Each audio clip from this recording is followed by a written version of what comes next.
मैं अभी जी कर रहा हूँ, ज्ञान के लिए कर रहा हूँ सब कुछ। इसके दर्द, उसकी तकलीफ का आपको अंदाजा भी है, किस दर्द किस तकलीफ से गुजर रहा है, क्या हुआ उसके साथ, उसकी प्रॉब्लम क्या है, आपने कभी सोचा है? मैंने देखा है उसको नींद में बड़बड़ाते हुए, परेशान होते हुए, रोज उसे बुरे सपने आते हैं। हम लोगों को पता नहीं है, लेकिन वो काउंसलिंग के लिए जाता है। मेरे और आशिका के बीच में जो भी डिफरेंसेस है, सर ज्ञान क्यों भुगते हैं, हमें उसकी क्या गलती है? और अगर मैं ज्ञान के लिए सब कुछ करना हो तो मैं भी गलत हूँ। सीरियल गुम है किसी के प्यार का ये अध्याय जल्द ही खत्म होने वाला है, क्योंकि नए साल में एक नई कहानी शुरू होगी। तभी तो इस कहानी का चैप्टर किसी सैड नोट पर नहीं बल्कि हैप्पी एंडिंग होगी। अब देखो, घर का माहौल इससे पहले कभी इतना चिल नजर नहीं आया, जहाँ सभी चुपचाप पढ़ाई कर रही है, यानी कि IAS ऑफिसर बनने की, और सही उसके बगल में बैठकर तस्वीर में रंग भर रही है।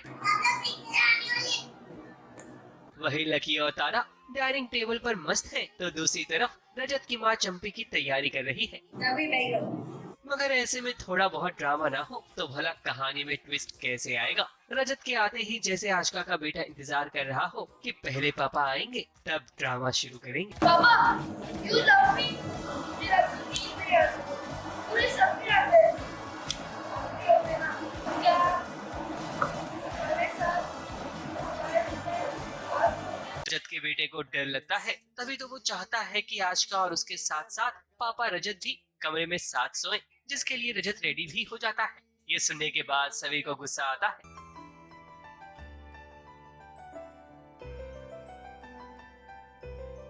लेकिन भला हो रजत के पापा का, जो एक नया सोल्यूशन लेकर आते हैं। वो सारे बच्चों को हॉल में सुलाकर प्रोजेक्टर पर कहानियां लगाते हैं और इसमें सभी का भी साथ मिलता है। ये एक तरह से बच्चों को सुलाने के लिए किया जाता है, मगर आशिका के लिए ये एक सीख होती है कि घर में रहकर किसी का घर बर्बाद नहीं करना है। अब कहीं ना कहीं आशिका भी समझ जाएगी कि अपनी हरकतों से बाज आना है। सही और ज्ञान के बीच भी सब कुछ सही हो जाएगा, और साथ साथ रजत और सभी के बीच में भी। तभी तो ऐसे में होगी हैप्पी एंडिंग। हम बहुत अच्छी प्रिपरेशन कर रहे हैं, मकर संक्रांति की काइट्स वाइट्स सब रेडी कर रहे हैं। मैं लकी हम सब बिजी हैं, और सडन रजत भाई आते हैं, और फिर कियान रजत भाई से पूछता है कि पापा डू यू लव मी? तो हम सब शॉक्ड हो जाते हैं कि ऐसा सवाल क्यों पूछ रहा है कियान। तो रजत भाई कहते हैं हाँ of course I love you.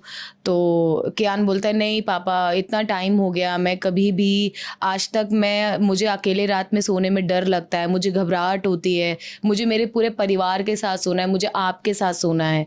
तो ये जब बात निकलती तो हम थोड़ा शॉक्ड हो जाते हैं, और रजत भाई हाँ बोल देते हैं।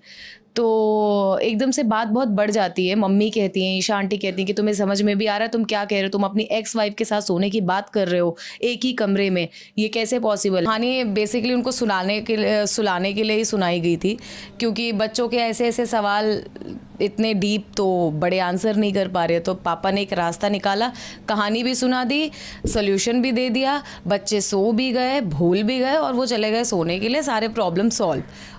हम बड़ों को भी नींद आ रही थी, मुझे भी थोड़ी थोड़ी नींद आ रही थी।